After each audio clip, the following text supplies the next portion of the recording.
Bonjour les secondes, alors aujourd'hui on va corriger le 92 et vous allez voir qu'il n'est pas si difficile que ça.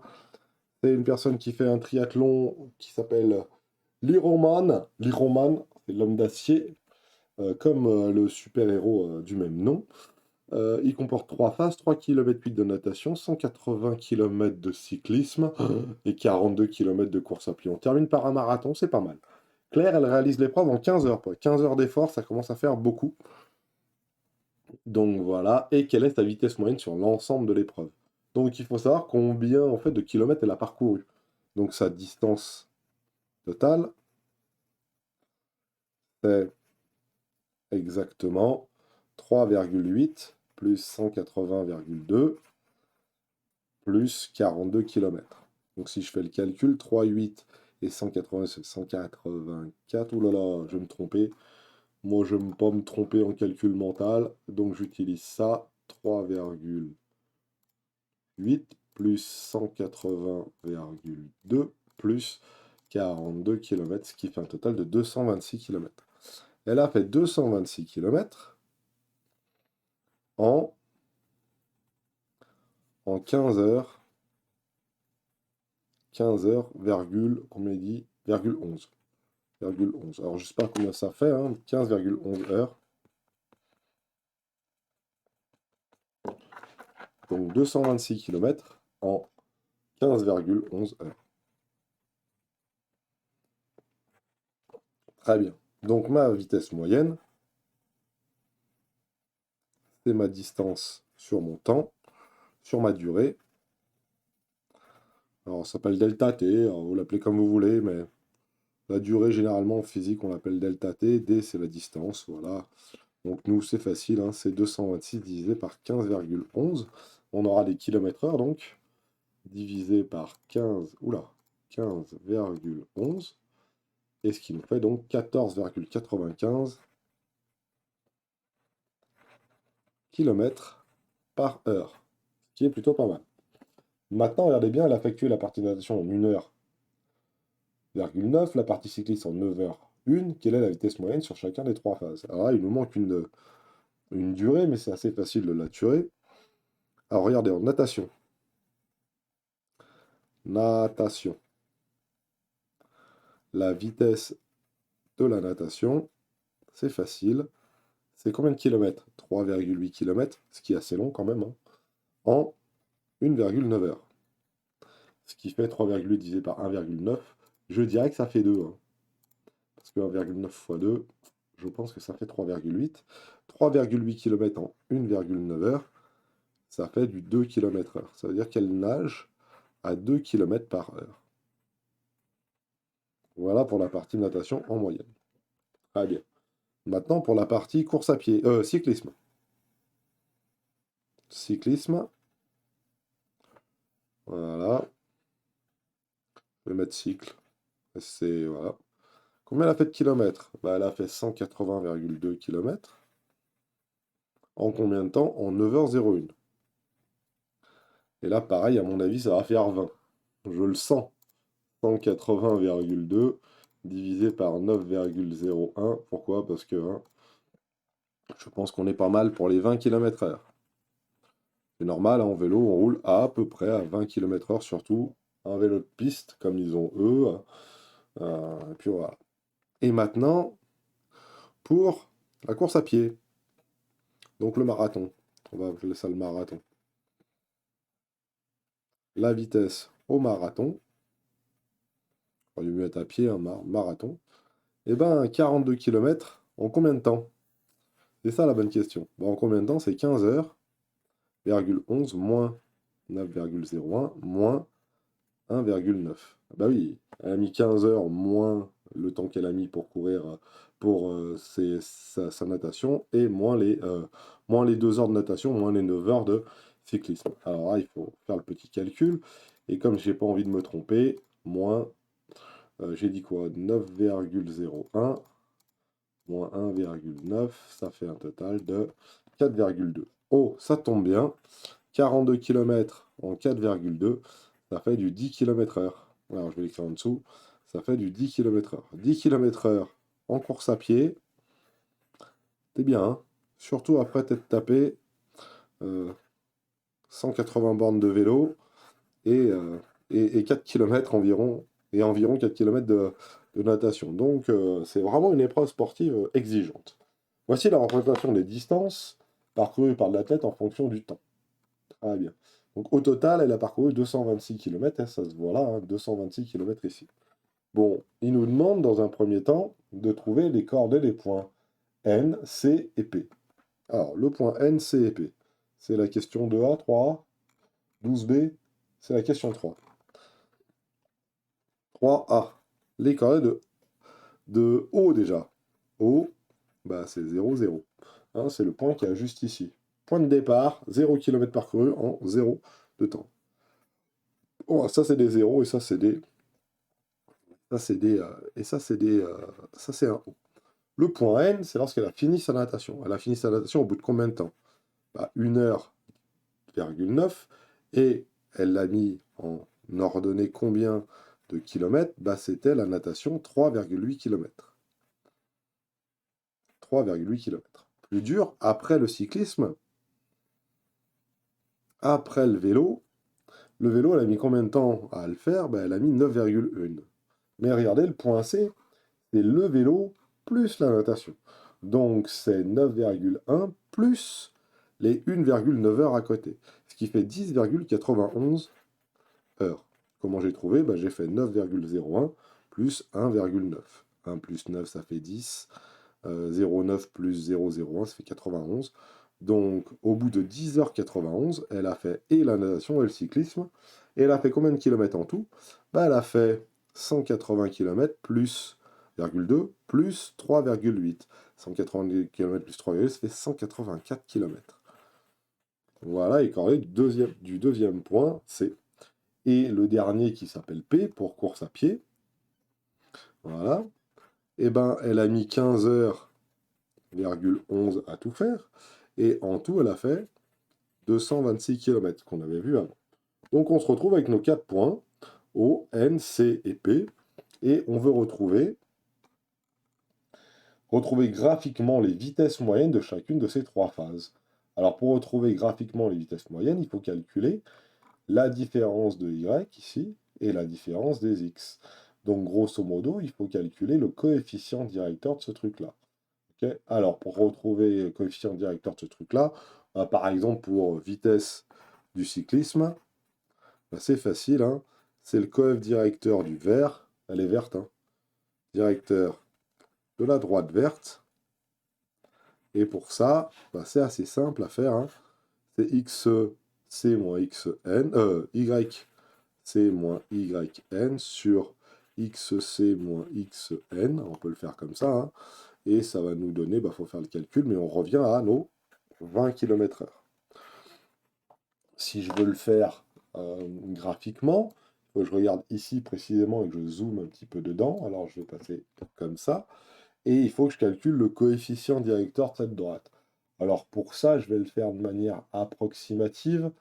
On va prendre des petites flèches. Alors je vais essayer de ne pas les laisser trop grosses. Voilà, largeur 1 cette fois-ci, merci. Je vais partir d'ici. Et je vais essayer de prendre tout ça de carreau. Voilà, alors 5, 10, oh, c'est peut-être pas aussi pratique que ça. Un petit peu avant 5, voilà, on va avancer de 10 heures, de 5 heures. Voilà, et si j'avance de 5 heures, de combien je vais monter ici? Ah, j'ai environ avancé de 5 heures, hein.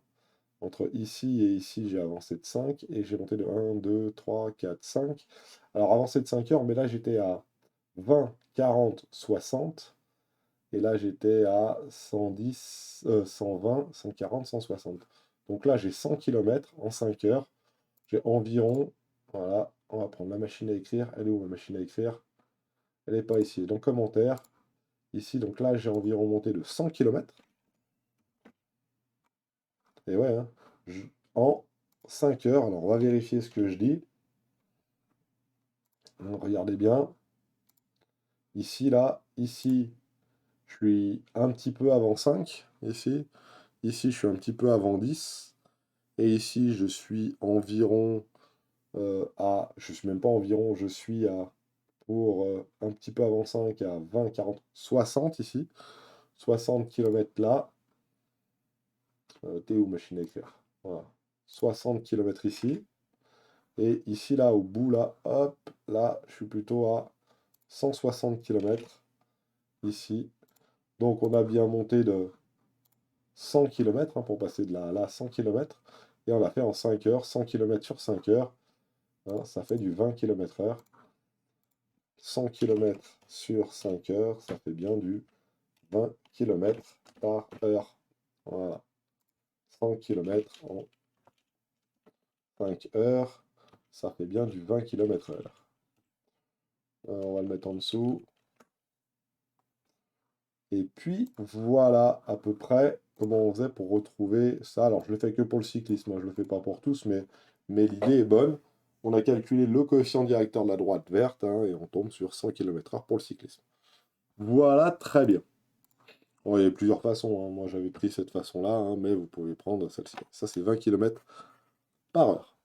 Voilà, et on retrouve pareil pour la natation, et même pour la course à pied, hein, qui est de 10 km/h. Hein, ça se voit bien, hein, il suffit de remettre les petites flèches qui vont bien. Ici, paf, hein, hop, ici, comme ça, et alors là, on va avancer de combien? Là, on va avancer de 1, 2, 3, 4 heures, et on va, c'est ça, hein, ouais, on va avancer d'environ 4 heures, et on va faire, là j'ai dit 20 km, on va faire environ 40 km, 40 km en 4 heures, ça fait bien du 10 km/h, on pourrait le compléter de la même manière, 40 ici, 4 heures ici, 10 km/h. Voilà, très bien.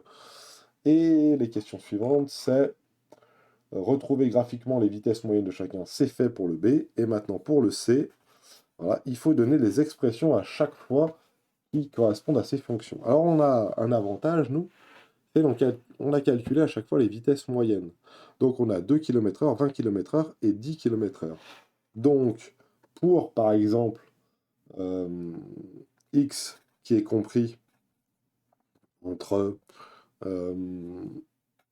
0 et 1,9, c'est lorsqu'on est en natation, on sait que ma distance de x, qui est une droite, c'est mx plus p, mais m, nous, c'est notre fameux 2 km/h. X, c'est le temps qui passe, et d de x, c'est la distance parcourue. Et dans notre cas, p, qu'est-ce que c'est? Bah, il suffit de le déterminer. Et pour le déterminer, c'est facile, hein. Il faut prendre une valeur de x qui est comprise entre 0 et 1,9. Alors, il y a quelque chose de très pratique, c'est que si x vaut 0, alors la distance de 0, ça vaut 0, hein, c'est normal. Ils viennent de démarrer, ils n'ont pas fait 1 km, et donc au coup de sifflet du départ, 0 km parcouru lorsqu'on est à 0. Et donc si je remplace x par 0, ça nous donne directement p égale 0. Donc la première expression d de x, c'est d de x égale 2x, et ça c'est uniquement si on est entre x qui est compris entre 0 et 1,9. Donc continuons maintenant, essayons de voir pour x qui est compris entre 1,9 et je sais plus combien. Alors pour x compris entre 1,9 et, alors là, il faut que je regarde, et 10,91. Donc pour x compris entre 1,9 ici et 10,91, 10,91 c'est donc pour ici, hein. Voilà, donc c'est lorsqu'on fait du cyclisme. La question est, quelle est la distance en fonction du temps? Donc d de x, qu'est-ce que c'est? La distance en fonction du temps, donc là c'est x. Voilà. Et ben c'est toujours une droite, donc c'est sous la forme mx plus p. On sait que le coefficient directeur, on l'a calculé ici, c'est 20x. 20x plus p, donc ma distance de x, c'est 20x plus p. Et je sais une chose, c'est que si x est égal à 1,9, alors la distance parcourue est de 1,9, c'est quoi? Bah, au bout de 1,9, elle est arrivée à la fin de sa natation, et à la fin de la natation, elle a parcouru combien? 3,8 km. Voilà. Donc, ici, je ne me suis pas trompé, oui, 3,8. Voilà, je vérifie bien que je ne me suis pas trompé. Donc, on va pouvoir appliquer tout ça. 20 fois 1,9 plus P, la valeur que je cherche, égale 3,8. Voilà. Et ce qui nous donne donc P qui vaut 3,8. Alors, il faut faire 20 fois 1,9. Alors, c'est parti, 20 fois. Alors, on recommence. Menu 1, 20 fois 1,9, qui fait 38. Donc 38 plus P qui est égal à 3,8. Et donc P qui vaut 3,8 moins 38. Clic, moins 34,2. Voilà. Je pensais le résoudre plus vite, mais bon, c'est comme ça. Ce qui me donne donc d de x qui vaut 20x moins 34,2. Ça, c'est lorsque x est compris entre 1,9 et 10,91. C'est-à-dire pendant le cyclisme, pour le petit vélo ici, voilà, on a ça comme expression de la distance. Avant, là, en vert, ah ben, je l'ai fait en bleu clair. Ah, mon bleu clair était là. Ça, c'était natation. Alors, je ne sais pas si je vais arriver à le dessiner, hein. Natation, le petit bonhomme qui nage, voilà, hop.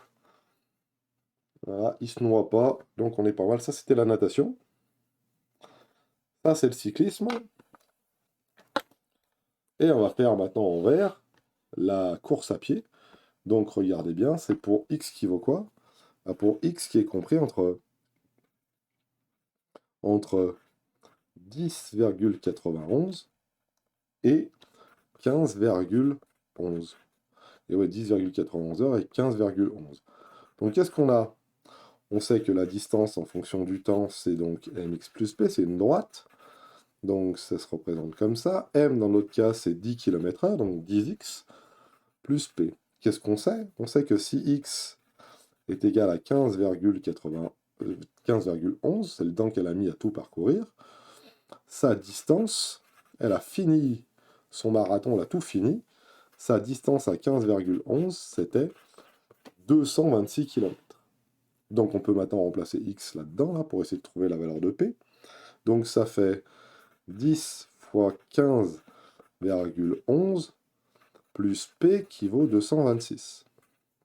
10 fois 15,11, ça fait 151,1 plus P, qui doit valoir 226, et ce qui me donne P qui vaut 226 moins 150,11, 150,1, excusez-moi. Alors on tape ça à la calculette pour ne pas se tromper. 151,1, ça nous donne 74,9.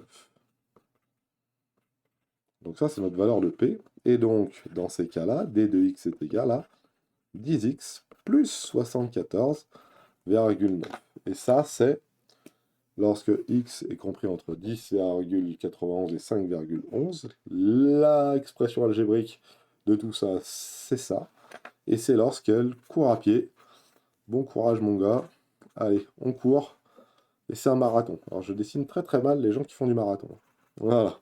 Mais voilà. Voilà les expressions. Alors on pourra retrouver 74,9. Regardez comment. Si je prends mon petit graphe qui est ici, je vais enlever les petites flèches et les annotations. Et je vais prolonger ma droite. Alors pour prolonger ma droite, ici, je vais cliquer une fois là. Et regardez, je vais essayer de la prolonger. Si je la prolonge, qu'est-ce que je vois? Je vois qu'elle coupe ici, vous voyez, l'axe des ordonnées, ici pour 20, 40, 60, 80. Allez, entre 60 et 80, on doit bien avoir 74, aux erreurs près, 74, hein, à peu près ici. Alors peut-être je me suis trompé par là, mais ça m'étonnerait. 10 km/h fois 15, machin, ça fait 226, elle fait bien 226 km en tout. Ça a l'air d'être ça. Ouais, ça a l'air d'être pas mal, hein. Ça a l'air d'être pas mal du tout. Donc voilà. Sur ce, je vous souhaite de passer une très bonne journée.